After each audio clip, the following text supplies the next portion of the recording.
Here we are with Garry Lammin, formerly of Cock Sparrer, Little Roosters, Bermondsey Joyriders, and a host of other bands. He's also known as an actor. Hello, Garry. Right, Roy, how's it going, mate? Yeah, not too bad. It's been a while. Yeah. But I like your hair that long, it suits you. Thank you. You know, I do need it cut soon, mind you, but Yeah. thanks. Just the interview, generally when I start an interview, I go back to the beginning. Sure. So, where were you raised? East London. I was born in Forest Gate Mothers Hospital. But I spent a lot of time with me dad, really, in the docks. After school, I was drifting from job to job, not really settling down into anything to regular, and so my dad started to take me to work with him, and I got a job as a ship's messenger, which was great, because what I had to do was I had to get the ship's manifest from the captain of the ship, which for a young lad, it's quite an interesting, exciting thing. I then had to take the manifest to a office in Bermondsey to have it all checked out, and they had to sign it and stamp it. Because this was in the days before computers and mobile phones, so everything was paper, rubber stamps, pens, and getting on the tube with the bus. That was a great period of my life, and I think that's when I started to notice all these different characters that worked in the docks. And there were some characters as well. There were some really funny blokes, very humorous, very quick-witted, and there were some real rogues, and some were even quite dangerous. But for the most part, a great bunch of geezers doing a job that they like doing, having fun, and I learned a lot by observing those people. So you were born in the East End of London. I call it East London. East London. Because to me, there'll be people that disagree with this. Some people might agree with it, but I consider the East End to be Tower Hamlets. Okay. Yeah. That's like Bethnal Green, Bow, Poplar, Wapping, Whitechapel. That to me is the true East End. And I've lived in those areas, but I was born in what I consider to be East London, which is Forest Gate and Stratford and areas like that, within the London Borough of Newham. So there's the London Borough of Tower Hamlets and then the London Borough of Newham. So that's how I'm not saying I'm right, but that's how I've always sort of had it in my mind. The point that I was going to raise, you were born in East London. Yeah. But you support Millwall. Well, here's an interesting thing. All my mum's side of the family are West Ham fans. All my dad's side of the family, all from Poplar and just off the Isle of Dogs and Wapping, they all supported Millwall. And there was a funny story that I found out. After my dad had died, we had a bit of a family get together and discuss things like funeral arrangements and stuff like that. And when my dad was courting my mum, my dad's the oldest of 7 brothers, by the way. When my dad was courting my mum, he used to get all done. He was a pretty dapper looking geezer, my dad. He was very stylish when he went out. And my Uncle Tommy told me this story that one day he was getting ready to go out, and the younger brothers were like all sort of having a little bit of a sort of meditate about and wearing all these nanny gear. Where are you going? I'm going out, says my dad. And one of the brothers went, "You're not going to go and see that posh bird from West Ham, are you?" Because in those days, like the area of Poplar and Wapping, where my dad's family are from, it was a very, very working class area. I mean, so was where my mum was from. But from where my mum was from, and that was an area called Plashet Grove. That was considered quite a bit more upmarket, much more upmarket than Wapping or Poplar or the Isle of Dogs. That's for sure. Yeah. So I didn't find that out until my Dad died, and brought a little bit of life relief under the circumstances. Yeah. So that's my story. I'm probably one of the few Millwall fans who don't hate West Ham with passion, and in fact there was always a lot of friendly banter in our family regarding the situation, with my mum's side of the family all being West Ham fans and my dad's all being Millwall fans. We always had a good banter about it, so that's where that's at. When did you pick up the guitar then for the first time? What was the attraction? I wanted to be famous, and I thought it might help me, get girlfriends and stuff like that, and maybe I could be rich at the same time and have, nice cars. I didn't really get into the understanding of it on an artistic level until a few years later, but I suppose my earliest memory of being influenced in a way that wanted to make me play guitar was watching the Rolling Stones doing Little Rooster, in particular Brian Jones doing the slide guitar. I love that sound, so spontaneously entertaining to me, and from that, as a kid at school, he said to me, well, that slide guitar that Brian Jones is doing, you know where they get that from, do you? I said, no, I have no idea. And he said, well, it's all down to black blues players, they came up with that.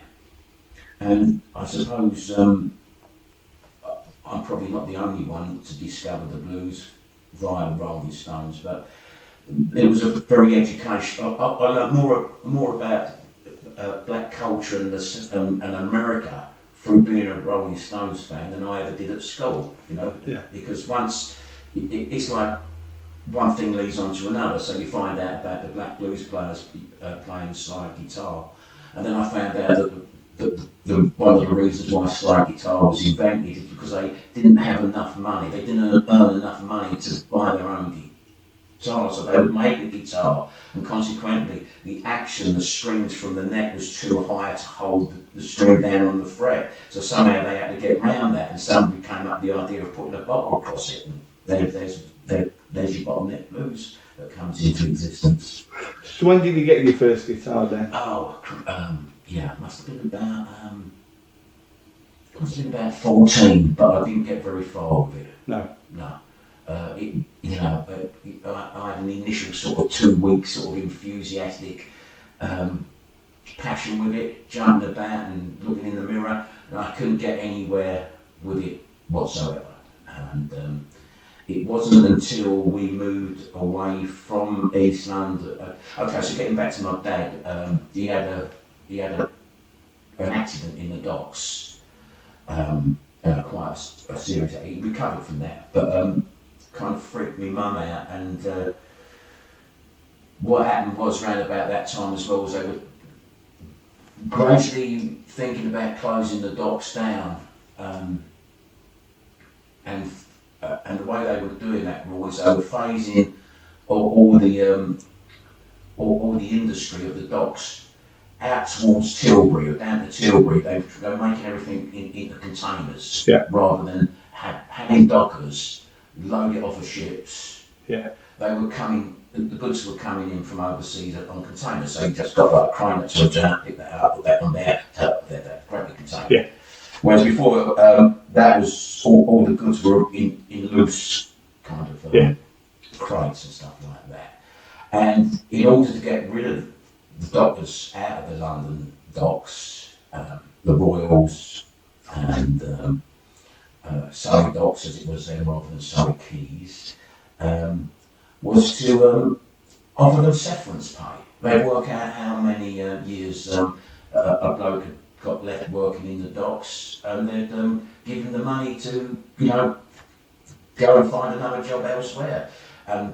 This kind of coincided around about the time my dad had this accident, and my mum also, she was a bit freaked out now that my dad had this accident. He was in hospital for quite a while actually, and so he did go to work back in the docks for a little while, but then sometime shortly after that took his severance money and we moved that to the London Borough of Havering, Okay, yeah. an area called Hornchurch.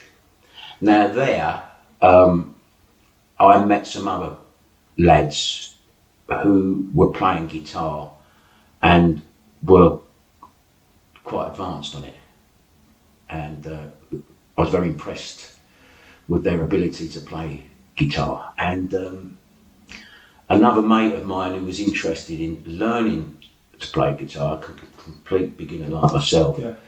he struck up a deal with one of these older lads, whereby for 50 pence a week you could have a guitar lesson round his house. Yeah. And so that's how I started to get the guitar together. And that guy's name who gave those guitar lessons, fantastic guitarist actually, a guy called Tony Griffith. And he really had some great equipment, like, he had a Gibson SG for a start, real Gibson. And he had a Marshall stack, and he was a great player, and a nice lad, and quite a good teacher as well. So I started to make, some notable progress now with the guitar. So, and as I say, it never left me, that initial thing that I saw with Brian Jones playing the slide guitar. Yeah. Tony Griffith didn't teach me the slide guitar, because then this mysterious open tuning that the Stones and Ry Cooder and the Black Blues players were using. Once again, just to remind everybody, this was before the internet. You couldn't get research, and it wasn't until many, many years later, 20 odd years later, that it was Darryl Bath actually, who a great guitarist who unfortunately passed away just recently. He said, "Well, the thing is, Gary, they're using open tuning." I said, "Yeah, what is that?" He went, "Well, this is what you do. You drop the bass E, string down to a D. You drop the A string, the next string, down to a G. You leave the other strings as they are until you get to the top E, and you also drop that top E down to a D. And then when you strum that, you've got like an open G7 chord, and that's the chord. That's the tuning whereby you get those open sus chords." Yeah. And it was very good for slide guitar, because as you're picking out a note with the bottleneck or the slide, you've got a resonance of the chord going on. It sort of like it ghosts the because it's in a chord. As you pick out a single note, you get this ghostly sort of suggestion of something else going on around it, and it's very musical. Yeah. Yeah.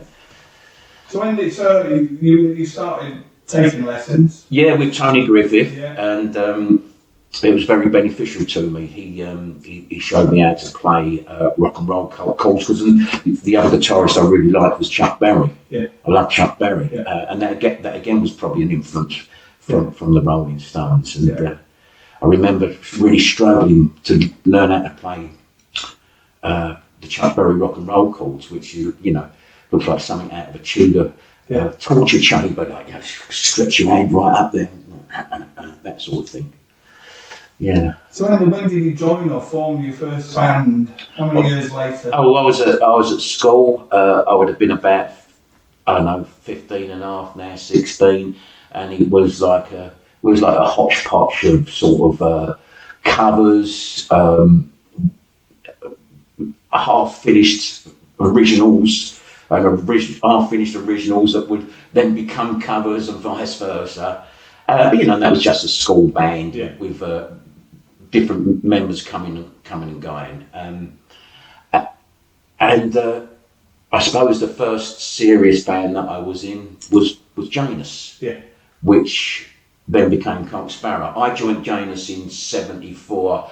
I'm not listed on their official blurb that I was in Janus, but I was the last member to join. But somebody has to be the last member to join. But I was there because we were doing gigs at the Dagenham Roundabout, before Cock Sparrer, with Cock Sparrer, Yeah. they played the Dagenham Roundhouse, Okay.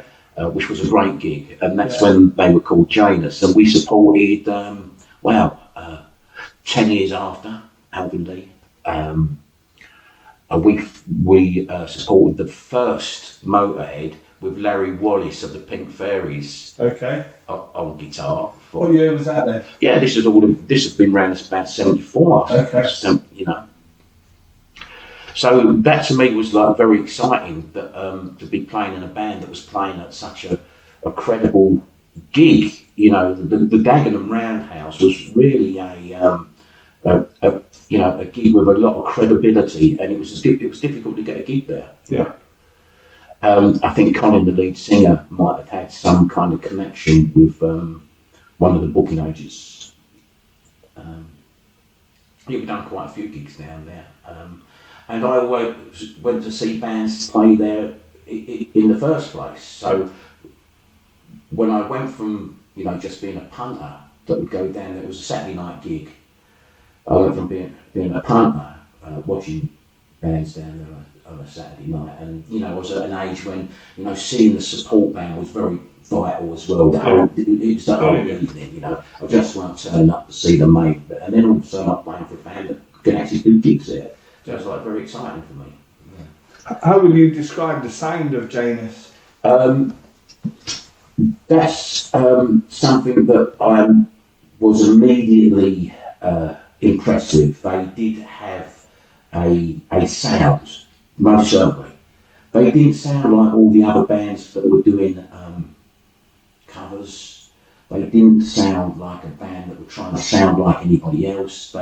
They did have their own sound. They didn't have any real songs at that time. It was mainly covers. There was one or two originals. There was a song called Bad Booze, I remember, which I think that became a little bit disputed. That I think another band claimed that song. But that's how it was in them days. The bands would sort of like, you go and see a band and you might be influenced enough to sort of go, oh, that's nice, I think I'll play that as well. So there was one called Bad Booze, I remember. And I think Nicky the guitarist might have had a song called Midnight Lady or something like that. It was good fun, man. Janus was good. A good experience, yeah. So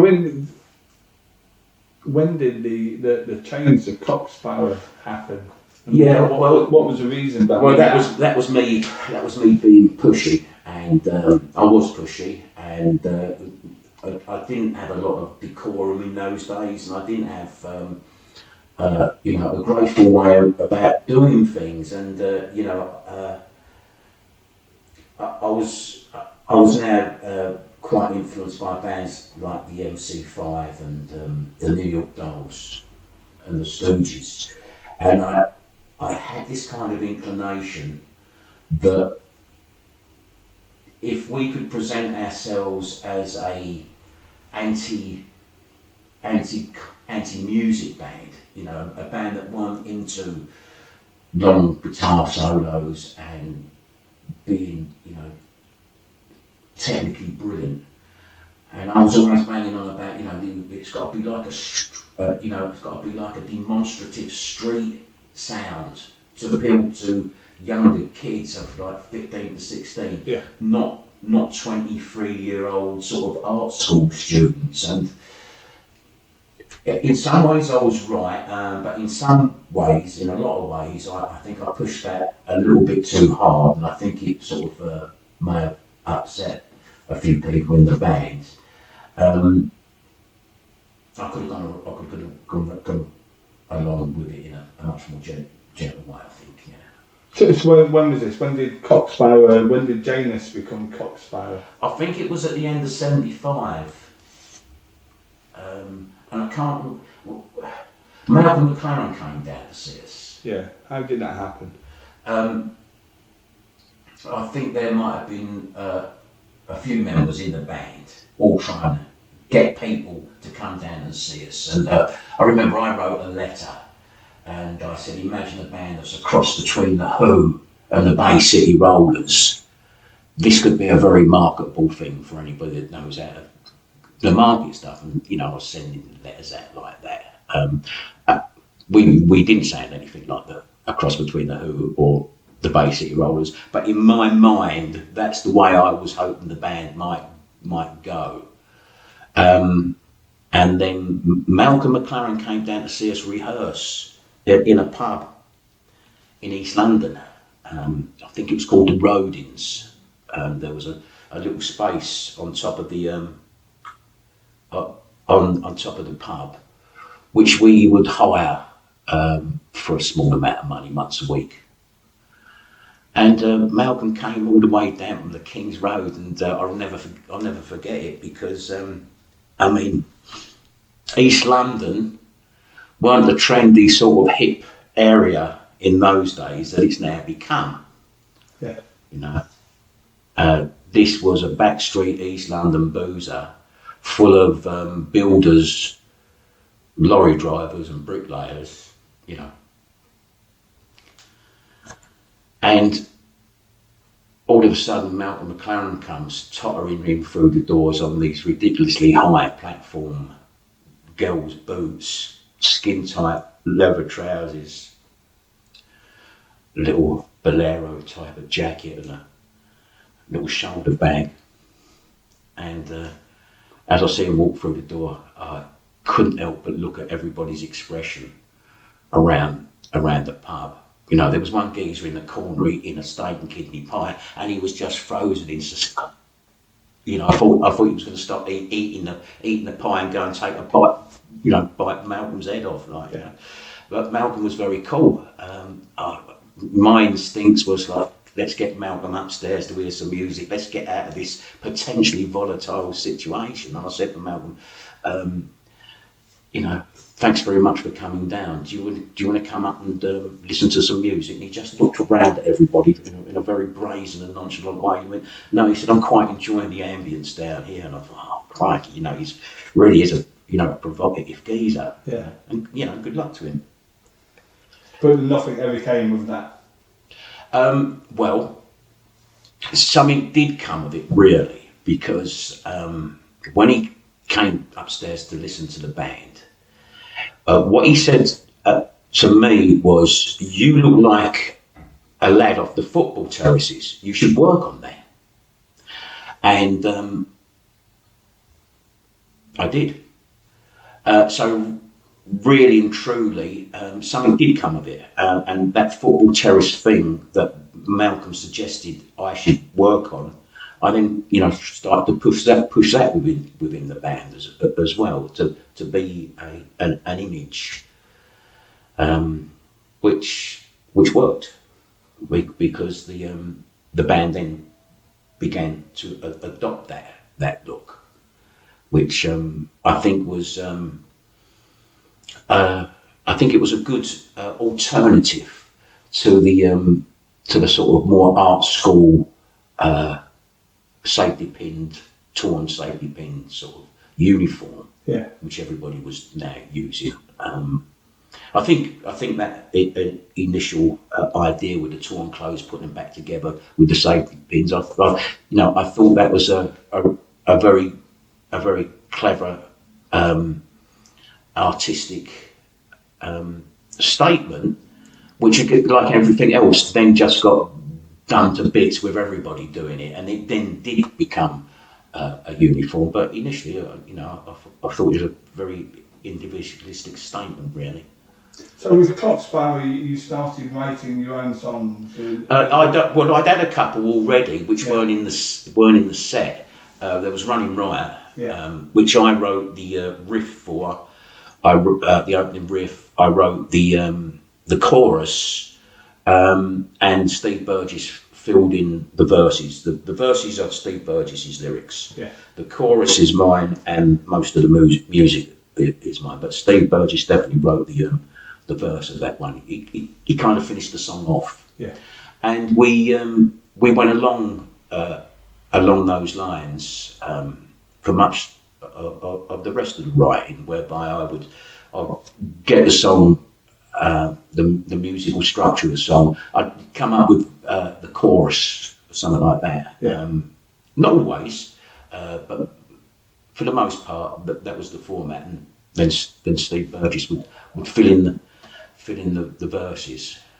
You didn't go with Malcolm, but you did go with another manager from memory, or an agent in Soho. Oh, you're talking about Cliff Cooper? Yeah. Well, Cliff Cooper was a very interesting geezer because he was the inventor of the orange music industry. So he was very established. He had shops in Compton Street, Old Compton Street. He had shops in Denmark Street. And his story is quite interesting because the reason that he started the orange music industry is because Marshall Amplification wouldn't supply him amplification in his shops. His shops were, new, with no kind of track record. Yeah. And I think at that time, big brands like Marshall, they were very particular about where their stuff was being sold, where it would be seen to be sold. And I remember talking to Cliff about that, and he told me that they wouldn't give him no amplifiers to sell in his shop. So he said, well, I'll invent my own amplifier then. And he came up with the idea of orange. And what Cliff did, which I think was very clever, is he made sure that all the emerging new bands, as well as the established bands, were seen to be using orange. Yeah. And he also had a recording studio in the basement of one of the orange shops, which was the Compton Street shop. In the basement there, he had a really good studio, and so we done some demos down there for Cliff. No, actually, Colin went in there first. Colin was offered to sing on a song that was already written by some other songwriters. It was called Rollerball. Okay. And it was a song about the film, Yeah. Rollerball, and Cliff was looking for a singer. I think it was Steve Burgess that made contact with Cliff Cooper originally, and I think Cliff said to Steve, "What's your singer like? Has he got a powerful voice?" And of course Steve said, "Yeah, of course he has. We're not going to say otherwise." He said, "Bring him down here. I've got a song that I might want him to sing on." And that was the beginning of our relationship with Cliff Cooper.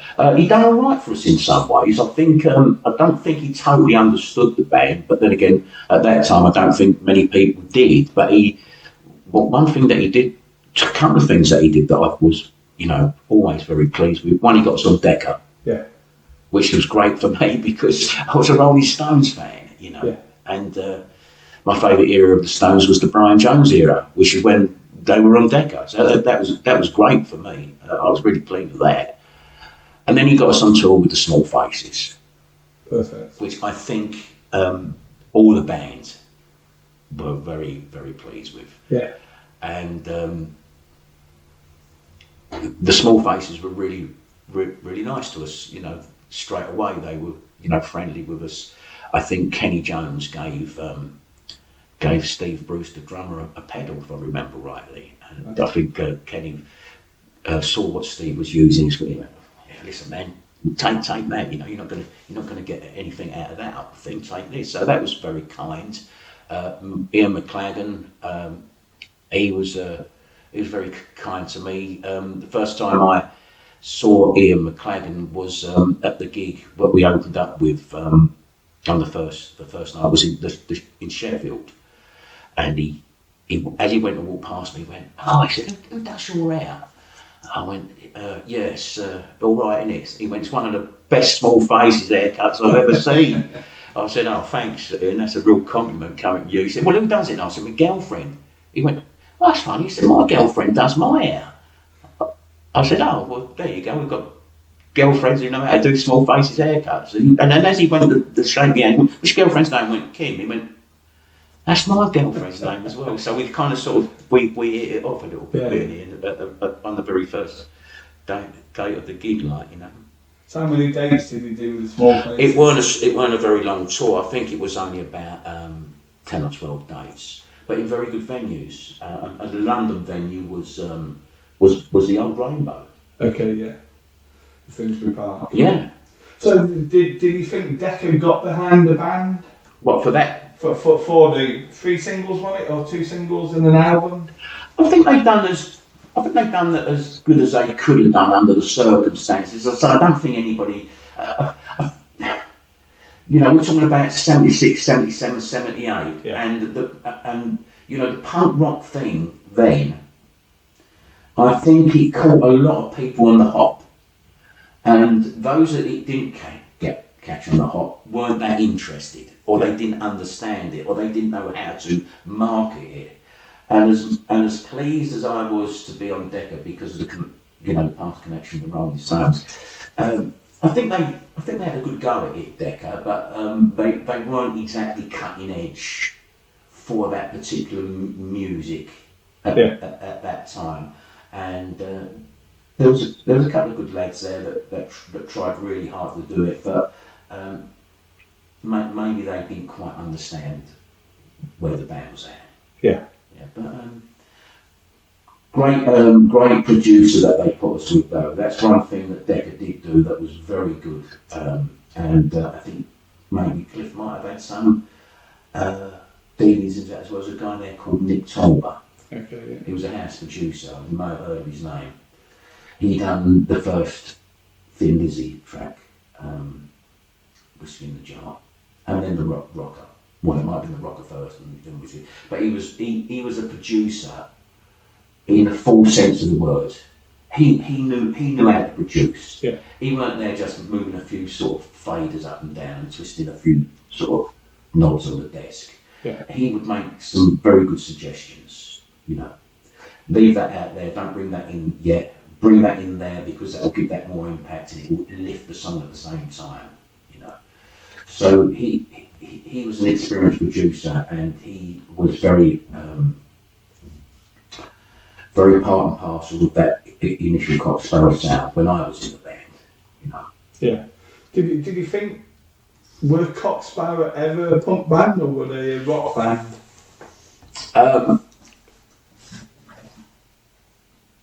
I would say that the general feeling and thought about Cock Sparrer was no, they were never a punk band. But what we did have, which could never be disputed, was a real energy that was certainly punk. Maybe some of the playing at that time maybe looked upon as a little bit too sophisticated to be considered as punk. But one thing that can't be denied was the energy. Yeah, I was just about to say that. That when I was in the band, I mean, it was mental. I mean, it was like, crikey, you know, I look back on it now and think to myself, wow, it's like, you know, really was something that we were doing there, like, you know. Yeah. You seem to play a lot of gigs. 77, 78. Was that right? Did you make a living out of it? No, didn't make a living out of it, but we did make. I mean, the gigs that we were getting, they were obtained, I think, via. I think Steve Burgess was always trying to find gigs. I was always trying to find gigs. I know Colin Eddy's. I believe that Colin Eddy's connection at the 100 Club, and we tried hard. We really tried hard to get somewhere, but we was never really kind of in vogue or fashionable. I don't think people gave us enough credibility at that time for what we were trying to do. Yeah, but you had a following. Oh well, we met this really smashing bunch of geezers who called themselves the Poplar Boys, and they were from the East End. They were from a town called Poplar. Yeah. They they mainly came from an estate a council estate in Cotton Street round there, and they sort of there was an article on us. We had an article, like, I think it was a full page, if I remember rightly, in the East London Advertiser, and that was a paper for the London Borough of Town Hamlets. There'd been other press articles in other papers as well, but that's where the Poplar Boys picked up on us. Now, the Poplar Boys were a bit younger than us, and they certainly knew their punk music. Okay? They were out all the time, every night, going to gigs. And to me, it was it wasn't just that we had our own particular bunch of geezers that were associating themselves with the band.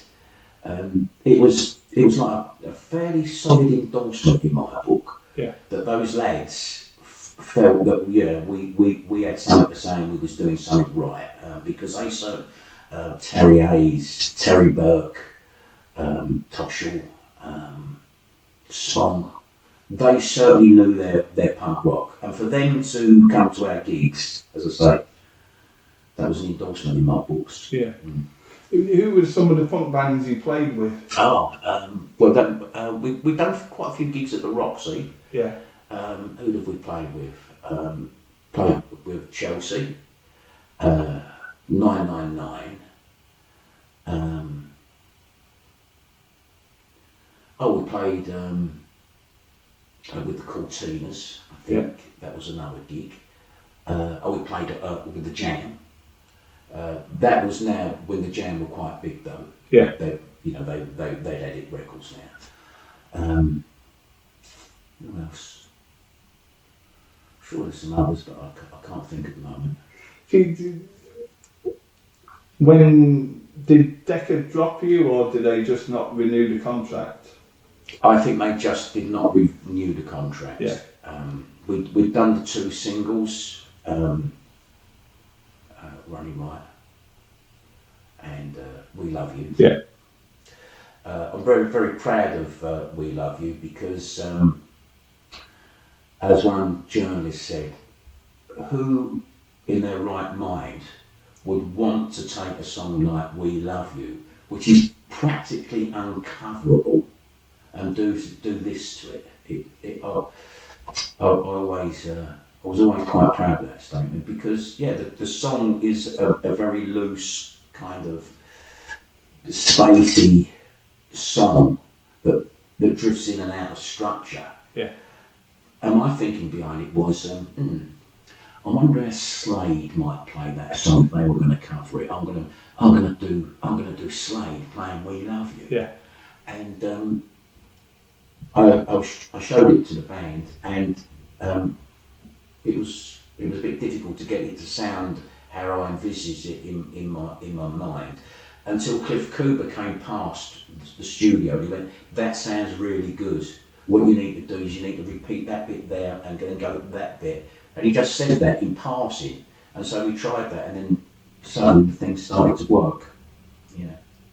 So when was it? When was that? 78, 79? I can't remember. It was after Running Riot, so I can't think. 78, the album came out, didn't it? Well, the thing about the album, none of us were aware of the album. Yeah, was it Spain or was it France? Well, one of the Poplar Boys had been on holiday. Yeah.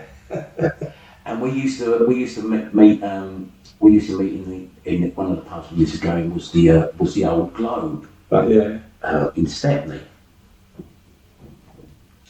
And I can't remember who had the album under his arm. And I think Steve Bruce was there, and he went, "Go, you seen this?" I went, I thought it was what I thought one of the Poplar Boys had mocked up an album cover. And I looked at it, and I looked at the Poplar Boys, and I looked at Steve and went, "That's been released in Spain." I think it was Steve that was it. He said, "It's been released in Spain." He said, that's all our songs. And we never knew anything about it. And apparently it was meant to be quite a selling album out there. So, you know. So was that? Do you think that was when Decca didn't renew the contract? Do you think that was when Cock Sparrer went on the slide?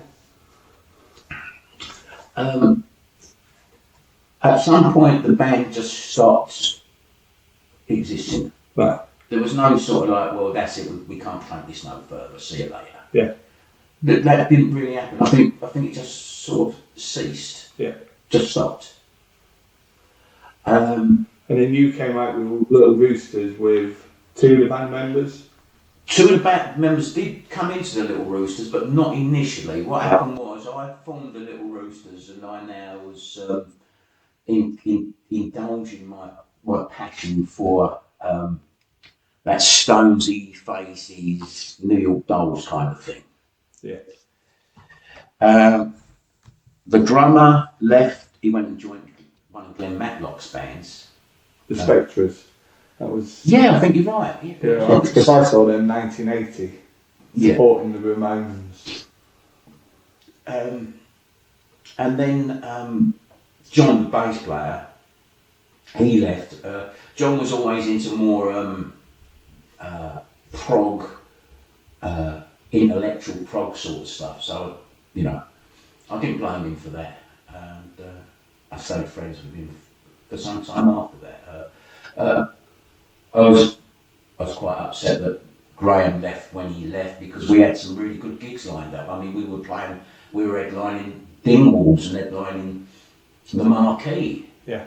So all of a sudden I've got to try and find a drummer to cover these gigs, which was, you know, you spend a lot of time and effort trying to get these gigs, you know, and Dingwalls and the Marquee was gigs that, you know, you had to go somewhere to get those gigs, to be an headliner, and you had to, 1, have something on the go, and 2, fulfil it once you got into those venues. You know, you wanted to come back and play those venues again, so you really had to be on your toes, and as well as that, the guy that gave us the gig at the at Dingwalls was the legendary Boss Goodman. You know, the Pink Fairies manager, and that to me was another impressive contact, and I became friends with Dave after that. Last time I see him, I think he was running a health food stall. That's place to be. Yeah. Sorry, I've gone off the story. What were we talking about? We were talking about Little Roosters. Oh yeah. And I still was under contract with Cliff Cooper for the publishing. Right. I think he let everybody else go in Cock Sparrer. Yeah. But he still had my publishing. Yeah. So I was kind of I wanted to make a fresh break, but I thought, well, you know, Cliff did get us when we was in Cock Sparrer. He did get us the Small Faces gig, you know, and he did get us with Decca, and let's have another go with Cliff. So the publishing still retained that. So I signed another deal with him for management. You know, I thought to myself, you know, I can't go anywhere and do anything that impressive while somebody else is holding my publishing, which, you know, I signed in good faith, and it's not Cliff's fault that the band no longer exists. And, you know, he had a bona fide claim on the publishing. Should I do anything else? I thought to myself, right, let's just keep it all neat and stay with Cliff, do another managerial contract with him as well. So that's how that came about. So in my memory, I could be wrong, in 82, Cock Sparrer reformed and did Garry Russell's birthday. I played and you played at that. I did. That's what I was just about to say. But that was only a one-off gig. Yeah. Which I was happy to do. Yeah. There's been so many questions put to me as why I didn't rejoin with Cock Sparrer. When they came to me, Steve Burgess came to see me when I was living in Bow, in in Tredegar Road. And we went out and had a few beers and stayed the night. But I just started to get into acting. Now, what had happened there is acting had just started to happen for me, and in quite a big way. I was getting some really, really good parts, all speaking parts, and I was in the right place at the right time, meeting some very, very powerful people. You know, for instance, I met Harold Pinter. Yeah. And I read for Harold Pinter on a few occasions. Wow.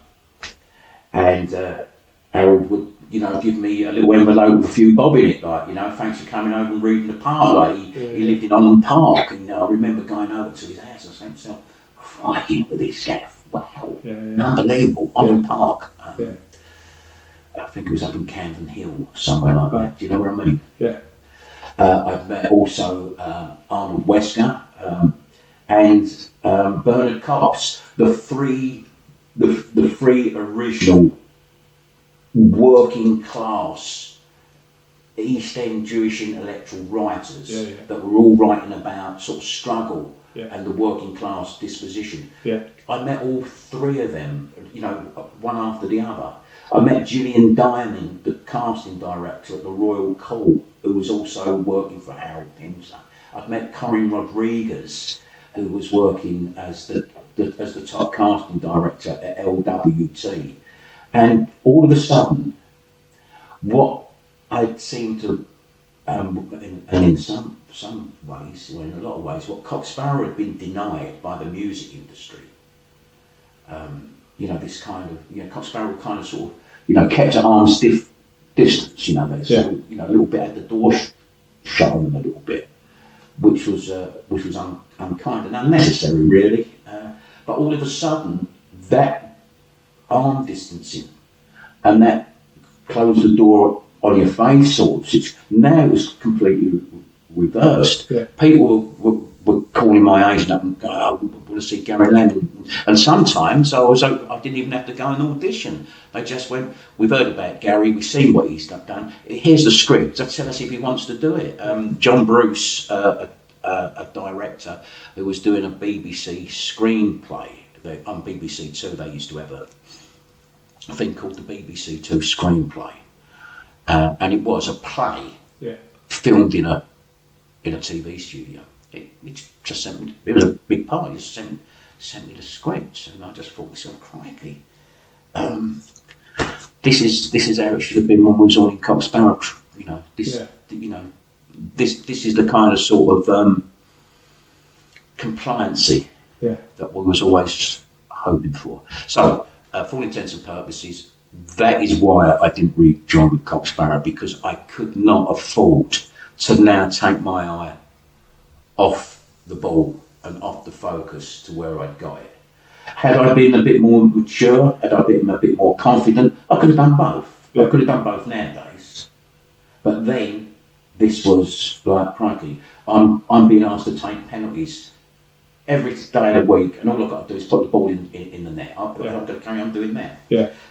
Because the way you got into acting, you, from memory, is a bit of a story, because you'd find yourself with some money debts from Little Rooster. Yes. And you needed to find some money. I was in debt. Money. I was in debt from the Little Roosters, and I had no solid income whatsoever.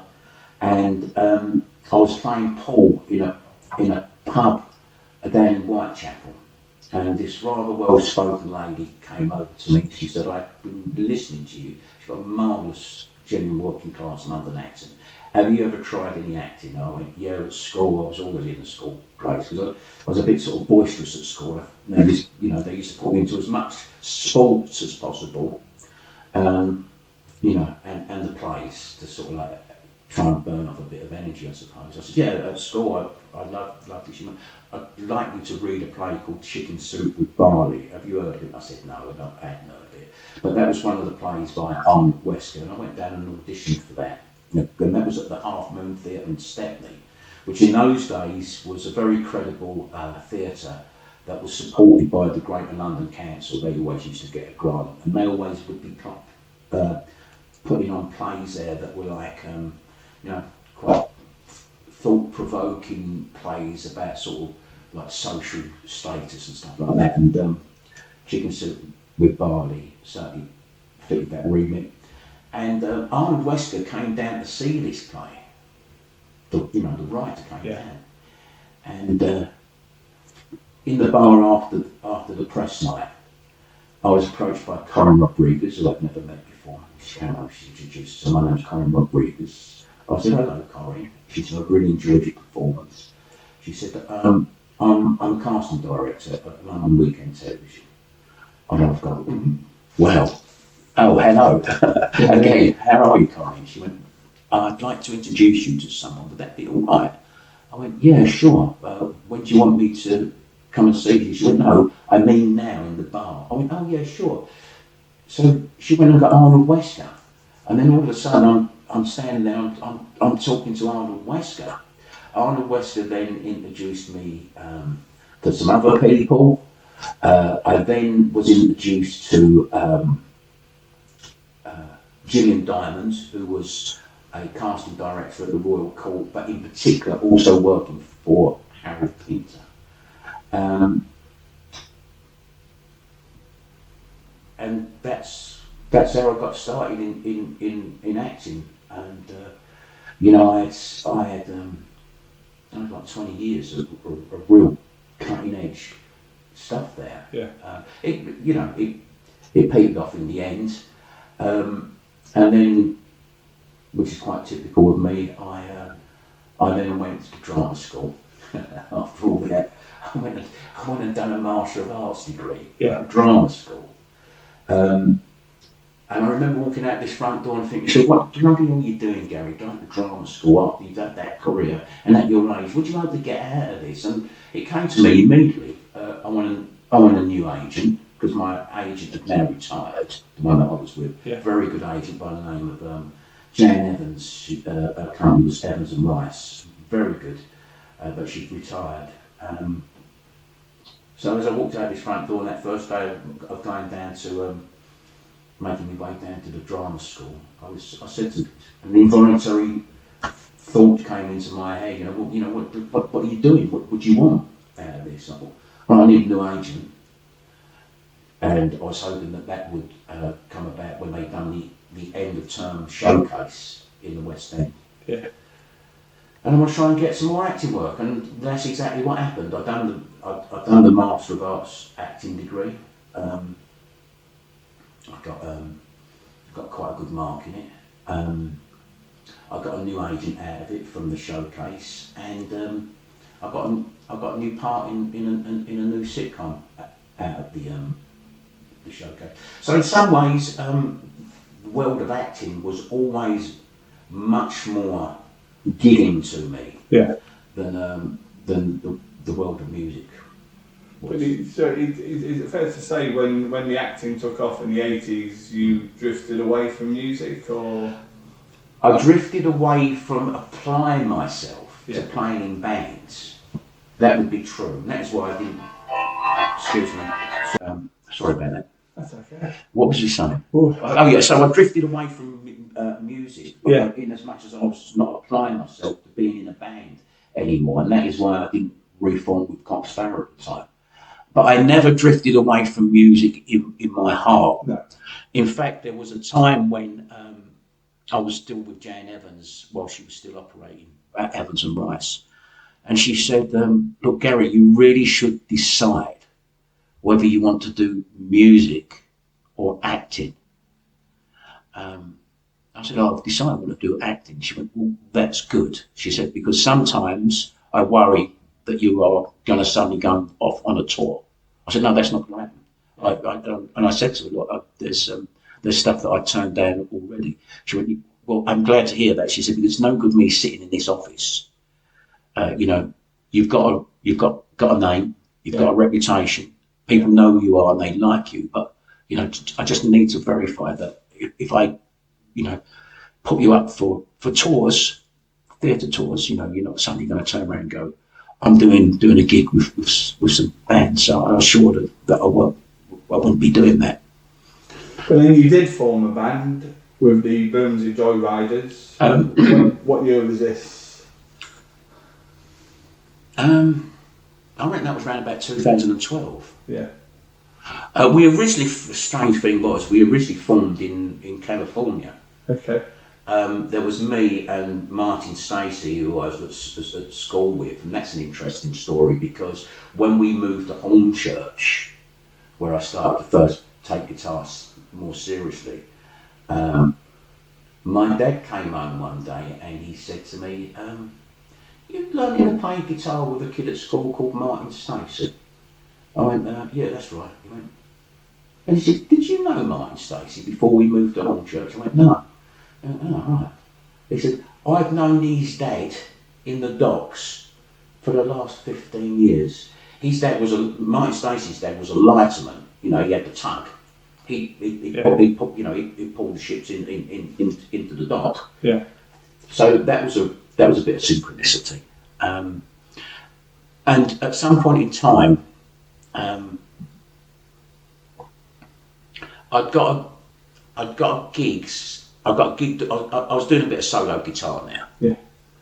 And at some point in time, I was doing a gig supporting the Dirty Strangers from West London, Alan Clayton's band. Yeah. Now, Alan Clayton's very well connected to the Rolling Stones. And at one of these gigs that I supported Alan Clayton's Dirty Strangers was a guy called Pierre de Beauport, who's Keith Richards' guitar tech.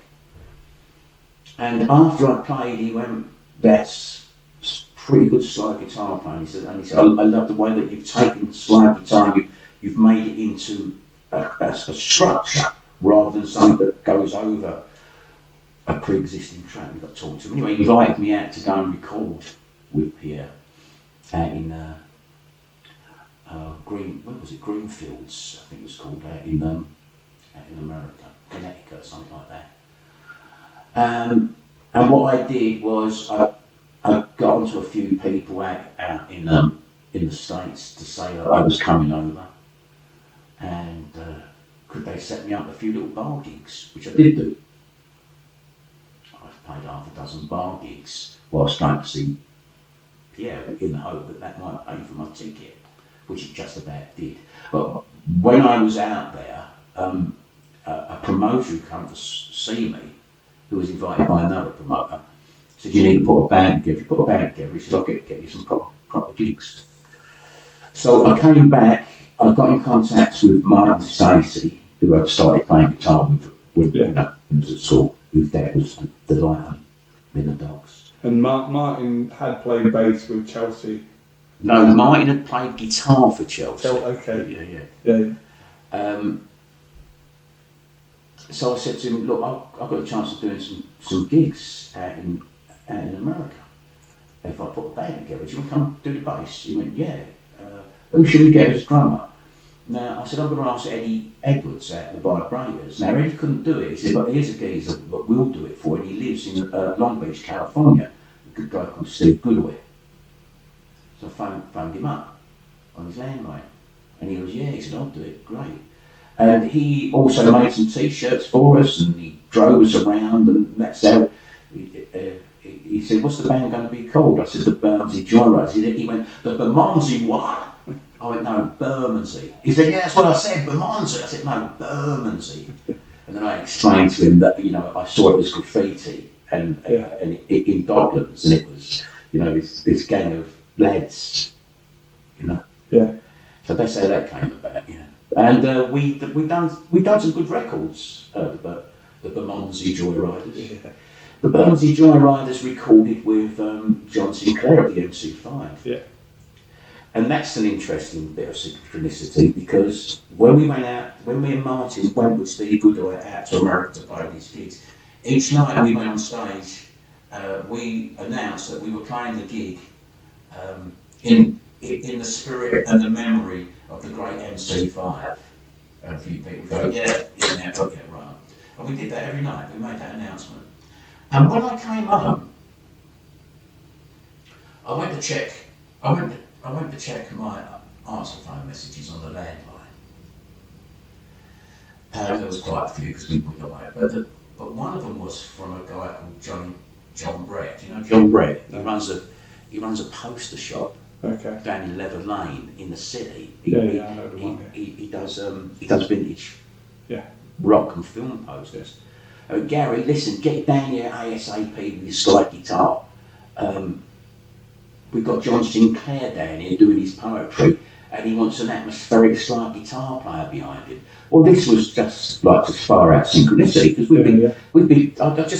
literally as I walked through the door, I thought to myself, before I could sleep, let's check all my messages. So then, all of a sudden, I've got to go, right, okay, let's get back on the train and get down to Level Lane and do this gig. And that's how I met John Sinclair. Yeah. And I'd always had this idea for an album that had narration or dialogue in between each of the tracks. Yeah.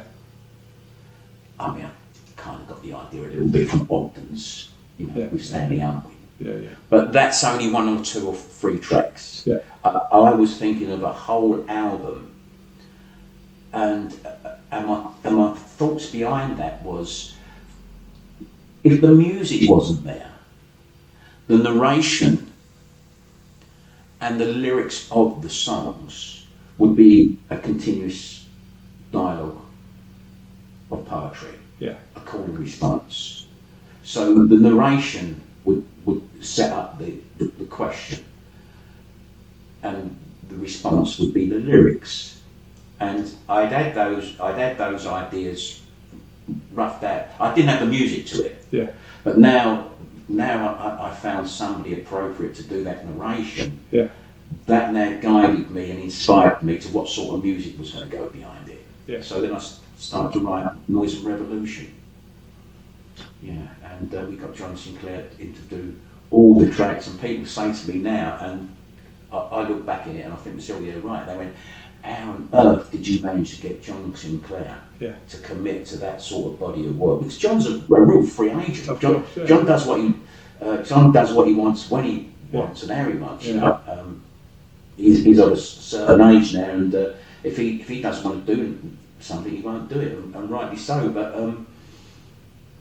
he committed to that album, and he turned up on time. He was fantastic. You know. I'd put the narration down in front of him, he'd just look at it. But he only had to look at it once, you have to glance over it, and then he'd just speak it.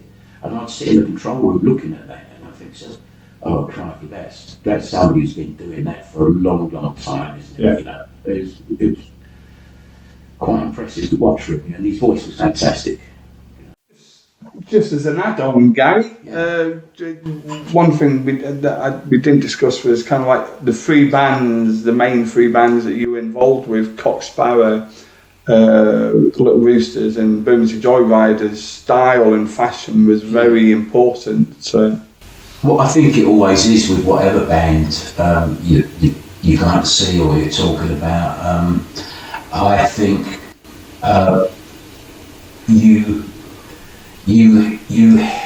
you see the band before you hear them. Well, I do anyway. And that has always been very important to me, and I think a lot of people, that's important to a lot of people, that the style of the clothing, the image of the band is, in some ways, it's as important as the music. You know, the style that Cock Sparrer were best known for, I suppose, was that kind of football terrace come Clockwork Orange look. And I think that was, as I say, I think that came about from when Malcolm McLaren came down and suggested that I should work on the fact that he considered I looked like a football terrace lad. He said, you look like a football terrace lad, you should work on that. So I think that might have been part and parcel of the way that came about. It was certainly in my mind, I was thinking to myself, well, Malcolm McLaren has got that sort of perspective. You know, he knows that sort of market things, so that could be a good way to go. Well, the Little Roosters, totally different. It was like a much more flamboyant, artistic sort of look. The band went through 3 or 4 different image changes. We done the sort of like Small Faces look, we done the Faces look, we done the New York Dolls look, and then we had like an amalgamation of all of those 3. Some Janus, I forget what it was, the Little Roosters looked like they were dressed in a collection of, discarded throwaways from an Oxfam, which I didn't quite agree with that, but in a way I knew what that, I think it was a woman that wrote that was alluding to. And then with the Bermondsey Joyriders, my idea behind the Bermondsey Joyriders was to have something quite cartoonesque. Because I always thought that the New York Dolls were a cartoon-esque version of the Rolling Stones. And so the big sort of cosmic, intergalactic, wraparound sunglasses, very over the top, the big flared loon tartan trousers, all very over the top, the Edwardian frock coats, and the big sideburns and the hats. It was deliberately meant to be very theatrical, it was deliberately meant to be very cartoonesque, and deliberately meant to be a bit tongue-in-cheek. I think some people didn't understand that and thought, what's all this about? You can't expect everybody to understand what you're doing, and you can't expect everybody to like it. You just go along with how you feel at that point in time, and totally believe in it yourself and carry it through. So those were the 3 very distinctive looks that I have been involved with. Cock Sparrer, the terrorist situation, the flamboyant thing with the Little Roosters, and then that cartoonesque thing with the Bermondsey Joyriders. One thing that I could see in the 3 bands that you were involved, certainly from the videos of the first 2, is you put a lot of energy into when you perform live. I think if you're playing any form of rock and roll, and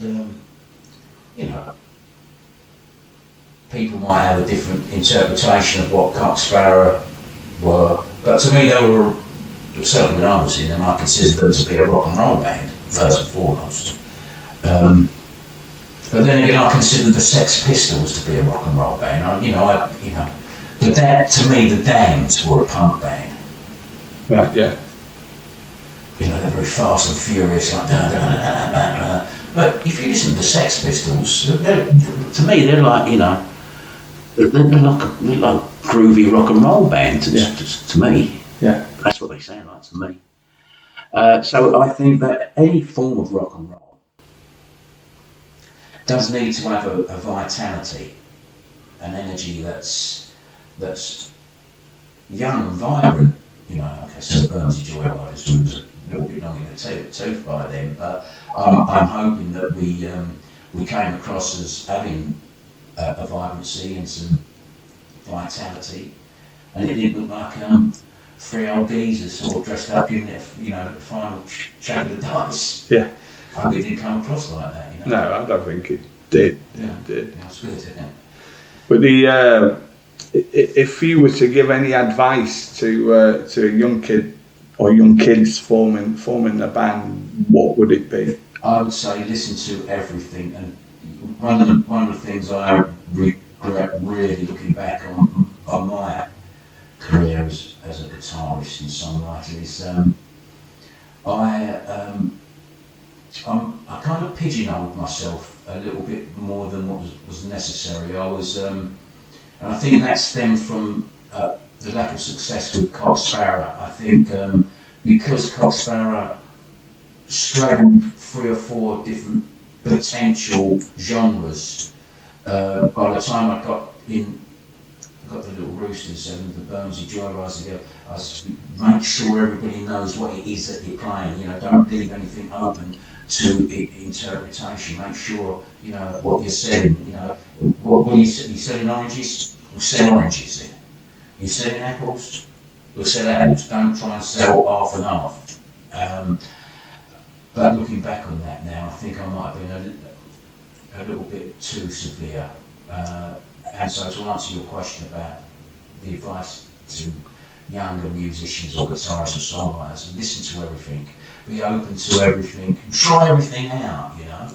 It usually works out quicker to experiment. Yeah, this is something I remember that, you know. So like if you've got an idea and some people in the band and not too sure that, you know, from my experience, rather than, you know, trying to explain it, rather than arguing about it, why it's not going to work or why you think it is going to work, my advice would be, try it out. It's usually a lot quicker to run through it and then you can go, oh yeah, you're right, it don't work, it's rubbish, dump it. Or, you see, it does work. Now we can really nail it down and expand the idea more. So that would be some advice, yeah. Don't waste your time arguing. Try the situation out, it works great. If it doesn't, you save yourself a lot of time by trying it out in the first instance. Yeah. You've worked with a lot of people. It didn't really touch upon some of the people that you have worked with. Yeah. Mick Jones as well. Mick Jones, I've been asked to do a part in a radio programme that Mick's involved with. It's a London story based in Soho. I can't really tell you what the plot is because it's quite an interesting plot, and I can't really give that away. But of course, prior to working with Mick Jones, I worked with Joe Strummer, who produced the Little Roosters album, or several tracks on the Little Roosters album. Nick Talbot, I think I've already mentioned, great producer, who was at Decca. And there was another guy who sadly died, Mike Day. He was a fantastic producer. And he did an album that was going to be the second Little Roosters album, but we'd split up, so that didn't get released. But then I've played guitar, or I've gigged with, I think, probably every major, at least one member of every major punk rock band. I had Matt Scabies on drums in the Bermondsey Joyriders. Yeah. I've recorded with Glenn Matlock. I've recorded with Mark Laff, Generation X. I've recorded with Max Splodge. Funny Max. Funny Max. He's got some very clever songs. Yeah. And in actual fact, that's how I really met Dave Goodman. Max and Daryl Bath were involved with Dave Goodman, and I think if I recall, that's how I probably met Dave, because I met him back in the day when he was doing a PA. But now he had a studio, so he had his own studio over in Gypsy Hill, which was a fantastic place, it really was. And Dave was a great producer, really knew himself as a musician and as a producer. And, you know, obviously his name is associated with being the original Sex Pistols producer, but his knowledge of all genres of music was far-reaching. Dave Tregunner, Sham, I've recorded with him over at Alan Clayton's studio. Joe Wobble. Joe Wobble, recorded with Joe Wobble, been on tour with Joe Wobble, played guitar on his Chinese Duck tour, I think, which was might be about 2010. Who else? Hung out and jammed with Steve Diggle for a while. I was going to be the bass player in the Buzzcocks at one point in time, but it clashed with some other stuff that I was doing. Again, some acting work, so and the acting work had to come first because it was big money.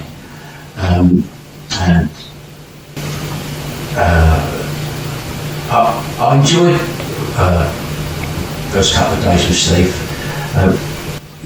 He's got something that I've always admired in the fusion of a punk mod crossover. Yeah. I like that. There's probably some others, but I can't think of them. You did a tour with the business. I played guitar for Mickey Fitz. Yeah. That's true. Yeah, well done. That's a research. More than what I've done. I remember you told me, so yeah. Who else is there? Eddie Edwards, the Vibrators. He was in the Bermondsey Joyriders for a while. He stood in when we was, you know. There was a thing about Bermondsey Joy, we never really had an established drummer. There was always sort of coming in and then going and then coming back and then going. So there's a bit of a rotation of drummers in the Bermondsey Joyriders. Yeah. Thank you.